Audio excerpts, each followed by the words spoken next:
मैत्रिणींनो, हजारो रुपये खर्च करून घेतलेला आरी वर्कचा ब्लाऊज काही दिवसातच काळा पडतोय का?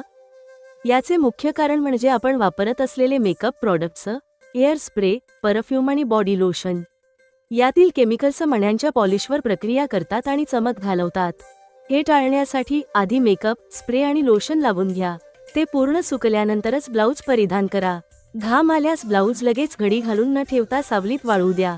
ब्लाऊज वापरल्यानंतर किंवा धुतल्यानंतर तो पूर्णपणे सावलीत सुकवून घ्या. थोडाही ओलावा किंवा घाम राहिल्यास मणी आणि जरदोजी काळी पडू शकते. ब्लाऊज नेहमी एका मलमलच्या किंवा मऊ सुती कापडात गुंडाळून ठेवावा. यामुळे एअर सर्क्युलेशन व्यवस्थित होते आणि मण्यांची चमक टिकून राहते. शक्यतो प्लास्टिक बॅगचा वापर टाळावा. प्लास्टिकमुळे ओलावा आत साचू शकतो, ज्यामुळे आरी वर्क खराब होण्याची शक्यता असते.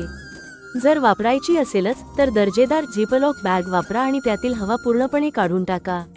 आरी वर्कच्या अशाच सोप्या टिप्स आणि नवनवीन ट्रिक्स शिकण्यासाठी आरी वर्क बाय अक्ष चॅनलला आताच फॉलो आणि सबस्क्राईब करा.